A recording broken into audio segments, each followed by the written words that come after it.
Whipping cream 1 cup. Whisk until stiff peaks form. Arrange the layer of chocolate pound cake slices. Spread out the chocolate pudding over the cake. Add few chocolate chips. Spread the whipped cream over it. Repeat the layer 2 more times.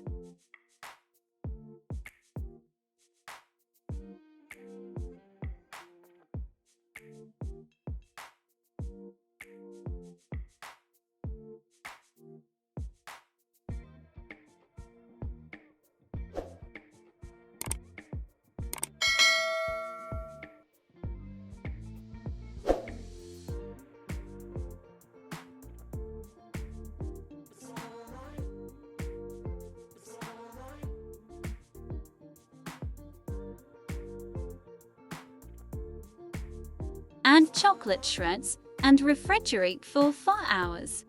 Enjoy!